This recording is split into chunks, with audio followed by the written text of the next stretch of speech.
Security cameras can sometimes reveal facts about a case that investigators were unaware of, and usually this leads to that case being closed or headway being made towards solving it. But in some more complex and strange cases, they only add fuel to the mystery, as the footage only results in more questions. Number 10. Investigators in Northern Ireland believe that a missing woman, 25-year-old Lisa Dorrian, met with foul play after she disappeared in February of 2005.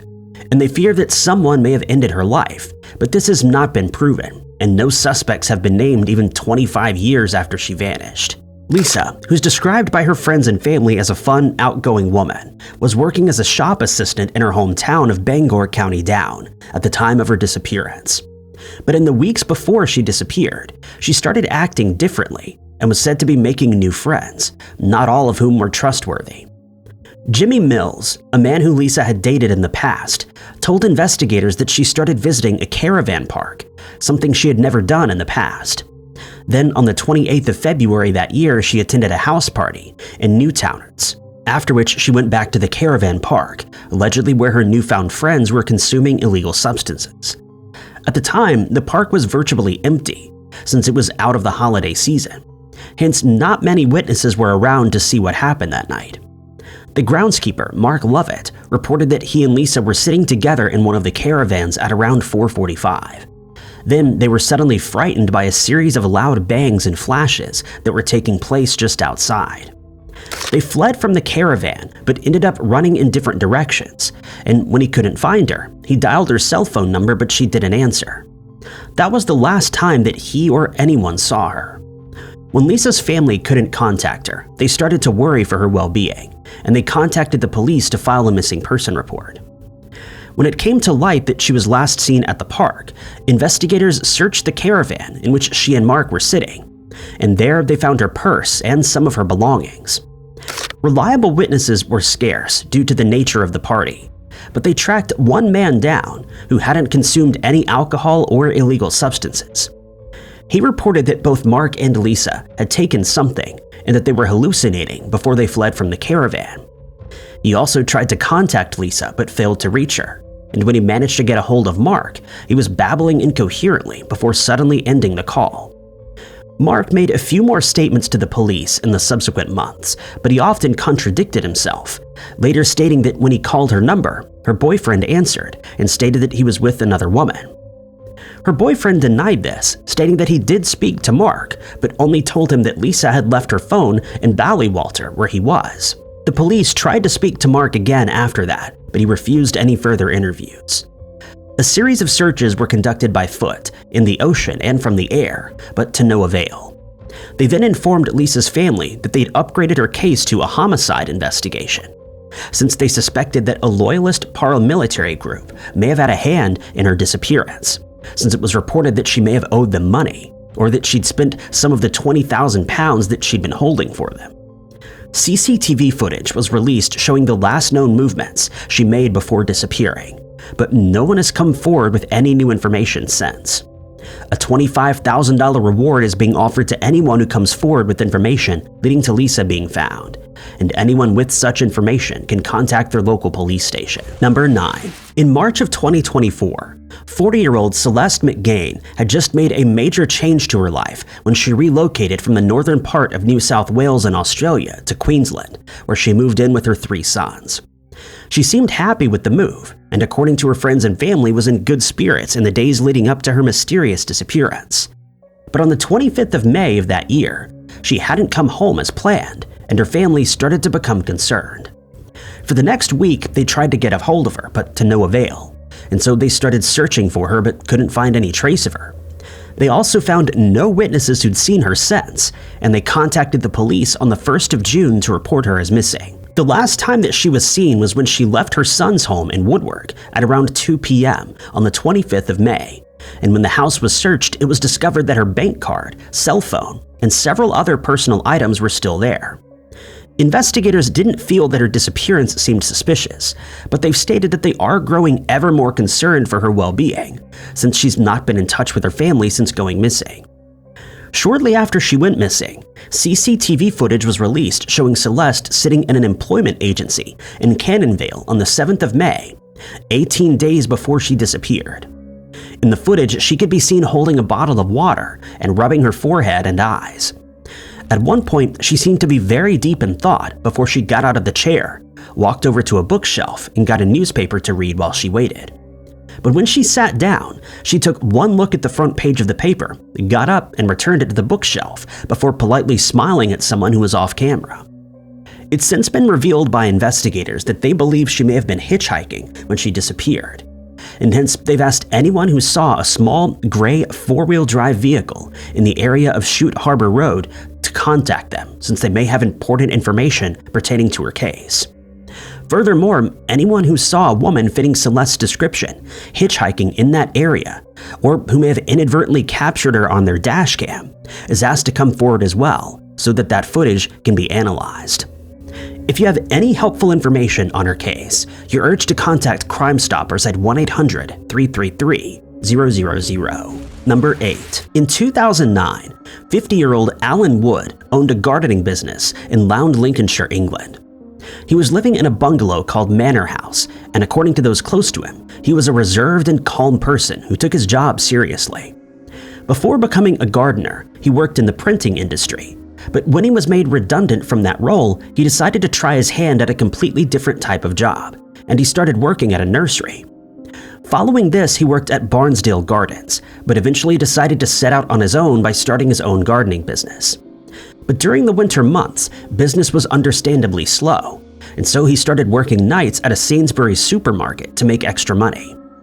He'd been married once for 11 years, but he and his wife eventually decided to separate.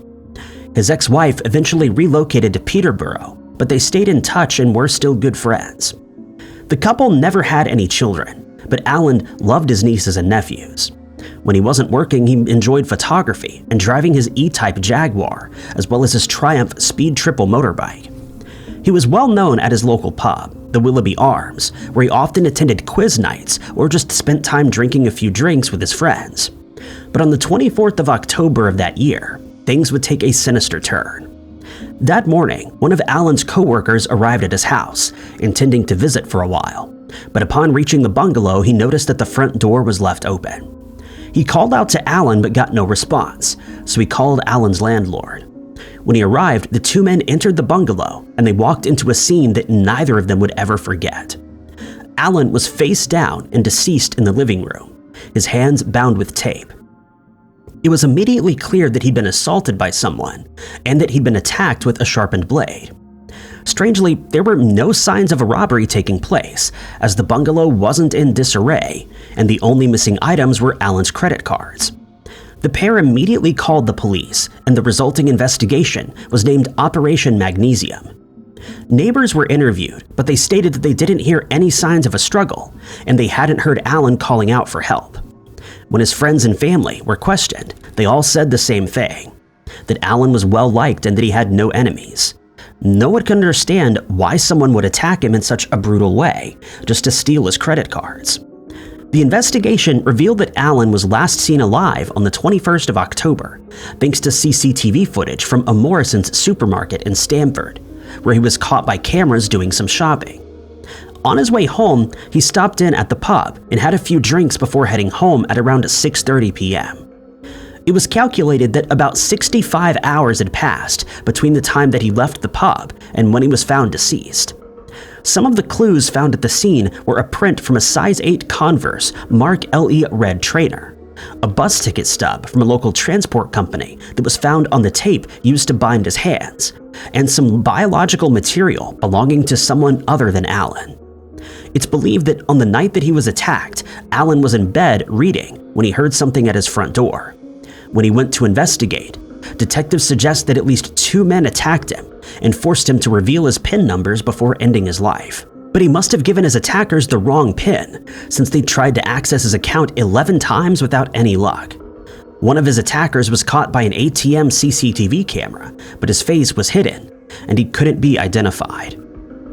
4 people have been named as suspects, but all were released due to a lack of evidence, and to date, Allen's murder remains unsolved, despite CCTV evidence of his attackers being found. Number 7. Donovan van Lill, a 29-year-old man from Pewsham in Wiltshire, England, has been missing since the 3rd of March in 2010, and his whereabouts and fate remain unknown. Donovan, who originally hailed from South Africa, was working as a personal trainer at the time that he went missing. And when he failed to arrive for his shift that day, his coworkers became concerned, since he was usually very punctual and would have let them know if he was unable to work that day. They contacted the police and asked that they go to his house to check on him. They did so, and when they arrived there, they found no signs that anything untoward had taken place. Everything seemed to be in its place, and there were no signs of forced entry. His car, a white Citroen Saxo, was still parked in the driveway. His coworkers told investigators that he was a very reliable worker, and they'd tried to contact him on his cell phone that morning but couldn't reach him. They added that he seemed very happy at the time, enjoyed his job, and was physically very fit since he'd been playing for Corsham Rugby Club. They also felt strongly that he would have let them and his manager know if he intended to leave voluntarily, and reiterated that his silence was very out of character. In the months following his disappearance, CCTV footage was obtained from a camera near the Old Lane public house showing several people driving and walking by, and investigators have asked them to come forward as they may have unknowingly have some vital information that could help solve Donovan's case. At one point, one of Donovan's friends, a 42-year-old swimming instructor named Martin Sugden, was arrested and held for 12 months as he was suspected of being involved since he was found to have authored a list of items needed to end someone's life. The case went to trial, but Sugden was found not guilty thanks to a lack of evidence, and Sugden claimed that he'd written the note as part of a fantasy rather than a plan to attack his friend after they had a heated argument. Crime Stoppers has announced that they're offering a $5,000 reward to anyone who comes forward with information leading to Donovan's case being closed. But in the 16 years since he disappeared, no new information has been received, and his whereabouts remain unknown. As years passed by, the police would repeatedly make appeals to the public for information, but no one has come forward, and despite about 70 CCTV images being made available to the public, Donovan has never been found. Anyone who knows what happened to him or thinks they might know where he is asked to contact the Wiltshire Police at 0845 408 7000. Number 6. Few details are available in the case of the disappearance of 30-year-old Sam Elam, who vanished from Hythe in Kent, England. But his friends and family are desperate for answers and have asked for anyone who has information on this case to come forward. Kent police have released a CCTV image of Sam, where he was seen walking along a military firing range at around 2:30 a.m. on the 2nd of March, 2025, the day that he disappeared. And while the image is very grainy, it is believed to be Sam. At the time, Sam was living in a house on St. Leonard's Drive, and it was reported that he left there very early in the morning, but didn't tell anyone where he was planning on going. When he didn't return home later that day, he was reported as missing, and an investigation was started. Investigators know that when he left the house that morning, he was wearing a black jacket with jeans and Skechers sneakers, a woolly hat, and his glasses. Several appeals have been made to the public since he disappeared, but no new leads have been received. During the subsequent search, police divers and members of the Coast Guard searched the waters off of the Kent coastline. But despite scouring the area for more than 8 hours, nothing was found, which might be a good sign since it may indicate that Sam didn't enter the water.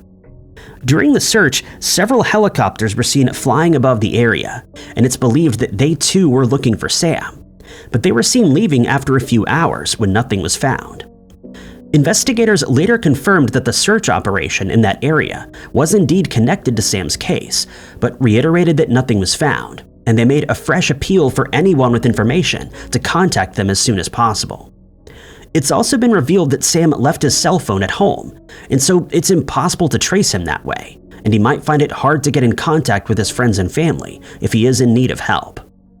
Sam's family provided investigators with the latest photo they have of him, and while it is a few years old, they feel that he still looks very much the same as in the picture. They've asked people to take a look at the photo so that they can contact the police if they spot the missing man. No further details are available in Sam's case, since it's still a new investigation. But investigators and his family have asked that anyone who has seen him, or who knows where he may have been heading that day, dial 999, quoting reference number 020480.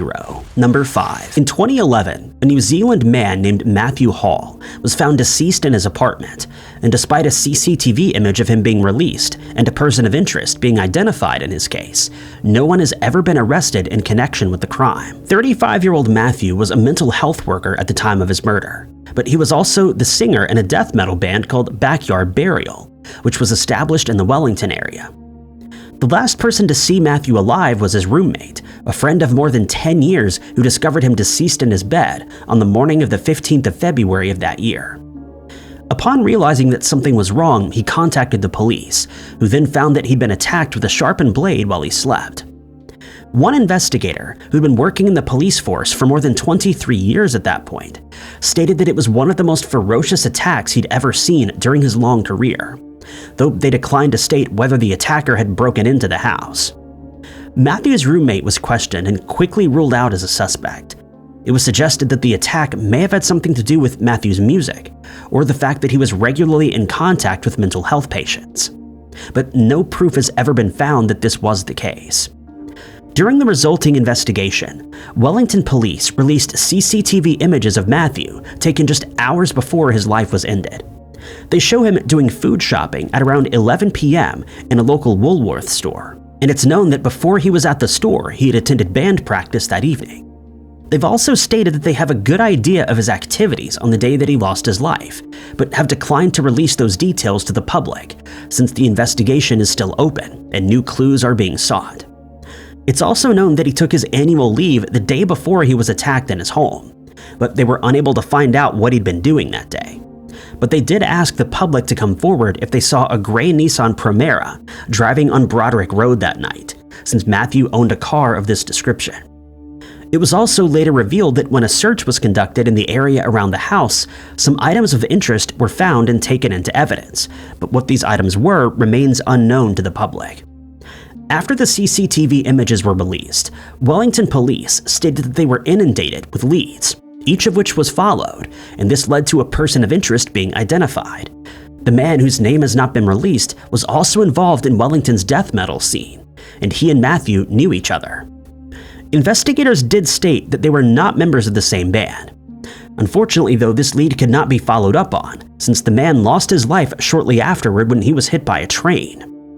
The police didn't find his passing in any way suspicious, but were obviously left back at square one, since the only person of interest could no longer be questioned. It should be noted that the man was never referred to as a suspect, since no conclusive evidence was ever found that he was involved in that attack on Matthew.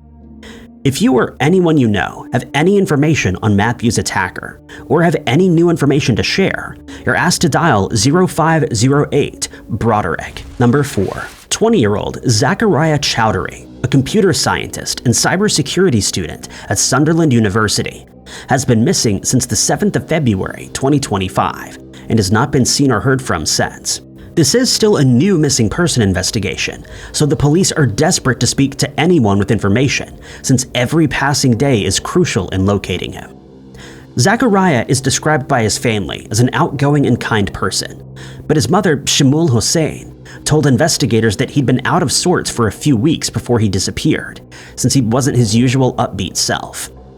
The day before he vanished, this condition seemed to worsen, but his family added that they have no idea why he was feeling depressed, or whether he intended to leave of his own accord as a result. What is known about his case so far is that he was on a phone call with a few of his friends on the morning that he disappeared. He was still on the call when he left his family's house in North Holystone, but he was heard saying that he was heading to the gym. He left the house at around 1:25 that morning, which is in no way strange since he was known to go to the gym in the early hours of the morning on occasion. But instead of heading to the gym, he called for an Uber and headed to Newcastle, where he was captured by CCTV cameras at the Center for Life. Shortly after this, he sent a photo of the high-level bridge to a few of his friends, but no evidence has been found to indicate where he went next. His mother told investigators that she usually struggles to sleep while he's at the gym early in the morning, and that she's usually half awake until he returns. But that morning, she'd fallen sound asleep and was unaware that anything was wrong until 4:15 a.m. when the police knocked on her door and told her that they believed her son had gone missing. She noticed that his bedroom door was left wide open, which was unusual, and she immediately started to panic, thinking that something untoward may have happened to him. She was then told that investigators found footage of him walking up to the bridge but could not find any showing him coming back. It was now a distinct possibility that Zakariah ended up in the River Tyne, but his family is still hopeful that this is not the case and that he will eventually be found alive. His mother has stated that she's unimpressed with the effort the police have made in the case, since she feels it's impossible for someone to just disappear off a bridge. Zakariah's phone was taken in as evidence after being found in a coffee shop, and according to investigators, a fair amount of information was found on it, but they've not revealed what they found, since the device is still being analyzed. Further searches of the river are also being conducted, but investigators stated that it's tough going since the river is in full flow, causing currents that are hard to navigate, and since visibility in the water is very poor. His family describes him as having dark hair with a slim build and standing about 6 feet tall. At the time he was seen on CCTV footage, he was wearing a blue Hugo Boss hoodie with gold stripes and black shoes with red stripes. Anyone with information in this case is asked to contact the Northumbria Police by dialing 101 and quoting case number NP 2025-0207-0087. Number 3. The friends of a missing woman, 55-year-old Christine Fish, have made a public appeal asking her to make contact with them since they haven't seen or heard from her since the 26th of February 2025. The last person to see Christine was one of her friends, who since told the police that Christine left her house in Market Drayton in England at around 6:30 p.m. on the 26th of February after a visit. When no one was able to get a hold of her, they started to become concerned for her well-being, and they contacted the police 2 days later to open a missing person case. When she was still not found in the days following this, her friends took it upon themselves to organize a search party, and they scoured the areas that she was known to frequent, but were unable to find any trace of her. The search effort was announced on BBC Radio, resulting in many more volunteers arriving and also looking for signs of her, but to no avail. Strangely, CCTV footage emerged a few days later, showing Christine in Shrewsbury, which is about 40 minutes away from her hometown of Market Drayton. In the footage, she was seen walking out of a Black's store, where outdoor clothing and equipment is sold. The store is located in Shoplatch, and she was seen there at about 9:15 a.m. on the day that she disappeared. When staff members at the store were questioned, they were able to check that day's receipts and revealed that Christine bought a black jacket, which she may still be wearing now. When her phone was tracked, it was found to have possibly been in the Sutton Hill in Telford area on the 3rd of March, 3 days after she vanished, but it isn't known whether it's still in her possession. But it isn't known which direction she traveled in after that either, and investigators are hopeful that the release of this CCTV image will jog someone's memory, and they will come forward with what they saw or what they know. There have been no further reported sightings of Christine since she disappeared, but since this is an ongoing investigation, her friends are hopeful that new information will be received soon. People in the area have been asked to check their CCTV and dashcam footage in case they inadvertently captured footage of Christine in the hours before she went missing. Some social media users have been asked to share Christine's photo along with the CCTV image that was made available so that her case can be spread as far and wide as possible. Facebook posts about the case have also been shared more than 2,000 times and viewed by thousands of people, giving further hope to those close to her.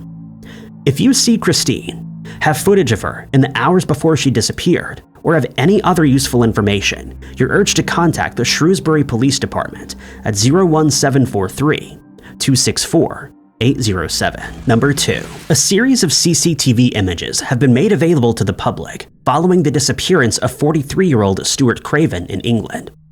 His family has stated that they are beside themselves with concern and that they're desperate to find out where he is. Stuart was last seen on the 19th of January, 2025, while spending time in Worcester city centre. But since he's been missing for almost 2 months by this point, his loved ones are growing ever more concerned for his well-being. Appeals have been posted to social media sites, including Facebook and X, in case someone has information that can help locate him. But so far, no such information has been received by investigators. The details of this tip have not been made public, but several news sources state that Stuart may have been spending time in Birmingham recently, but it's not been revealed whether this was before or after he suddenly disappeared. The lack of information has taken a toll on his family, who, during an interview with a news outlet, stated that every passing day has been like torture, since they're left not knowing whether he's alright or if he may be in need of help. It's known that he was outside the Worcester Foregate Street railway station on the 19th of January at around 11:30 a.m., since CCTV footage from that area has been found showing him spending time there. This footage is of the very day that he disappeared, and it's been suggested that he may have boarded a train and then traveled to an unknown destination. But this remains just a theory, since no one has come forward and no further footage has been found to prove it. One Facebook user commented on a photo that was released of Stuart, stating that he may have seen him outside a Tesco supermarket on the 3rd of February between 1 p.m. and 1:30 p.m. But he added that he couldn't say with complete certainty that it was indeed the missing man that he saw. That post has been shared a total of 502 times, and users have been urged to keep sharing this information since someone may recognize Stuart and come forward with new information on his whereabouts. His family has since stated that they would not be conducting any further media interviews since they're focusing on finding Stuart and have asked that their privacy be respected until the case is brought to a close. His family says that he stands around 5'9" tall and that he has short, light brown hair. Investigators have asked that anyone with information or anyone who has seen Stuart since he disappeared in January come forward by calling the phone number 01905 331 030. Number 1. In most missing person investigations, CCTV footage that is released shows the missing person in the hours or days before they vanished. But this is not the case with the disappearance of 52-year-old Korean man, Sang Dan-yo. Sang's disappearance has been labeled by Australian police as suspicious, and they've stated that they would like to speak to a man who was captured on CCTV footage at Sydney Airport, since he may be crucial to the investigation or have information that could help locate the missing man. At the time, Sang was the manager of a restaurant in Lidcombe in Sydney, Australia, and he was last seen when he was walking out of the building on Bridge Street on the 6th of March 2013. To date, his whereabouts remain unknown, but it is believed that he may have met with foul play. Investigators stated that since they've been unable to find any trace of him in the 12 years since he vanished, they believe his disappearance to be suspicious, but have been unable to identify anyone of interest who may have wanted to harm him. But the case does contain one very interesting fact that is yet to be explained, regarding the man seen in the CCTV footage. He was captured by airport security cameras as he dropped Sang's wife off at the airport a short while after Sang had gone missing. Investigators need to speak to him so that he can either be cleared of suspicion or so that he can explain what his relationship with the couple was. In the footage, the man can be seen standing around the departure area after dropping Sang's wife off. He then moves behind a large pillar that obscures him from the camera, but about 30 seconds later he's seen walking away, likely heading for the exit after making sure that Sang's wife got on the plane. Sang's family has reported that it is completely out of character for him to be out of touch for any extended period of time. And since they've been unable to locate him for over a decade, they feel that he may no longer be alive, but are still hopeful that he will be found one day. Australian police are hopeful that the CCTV footage will jog someone's memory, having either seen the mysterious man at the airport or recognizing him as someone they knew. If this is the case, he can be interviewed and provide further details as to why he was with Sang's wife that day. Unfortunately, the footage surfaced too late, and Strikeforce detectives were unable to interview his wife before she left the country. She was relocated back to Korea, and investigators do not have her address or any other means of contacting her. This is a frustrating development since Mrs. Yo undoubtedly has vital information about what happened to her husband and the man that dropped her off at the airport, but unfortunately, nothing can be done about it. It's since been revealed that the couple's son likely also traveled back to Korea with his mother. His brother, Ho Dan-yo, told the police that he was contacted by the restaurant staff on the day of his disappearance, and they stated that he left the restaurant but didn't come back. He didn't think much of it at the time, and for the next week, he didn't consider him a missing person. But when he didn't return, he started to fear something was wrong. He added that they'd both been living in Australia since 1977, and that Tsang wouldn't simply leave without informing the rest of his family of his plans. If you recognize the man in the CCTV footage or have any information about this case, you're asked to contact Auburn detectives via Crime Stoppers at 1-800-333-000. Thank you guys so much for watching. If you liked this video, be sure to hit that like button. Also, don't forget to subscribe and click that notification bell to keep up to date with all of our future uploads. But my name is Ty Knotts, and I'll catch you guys in the next video.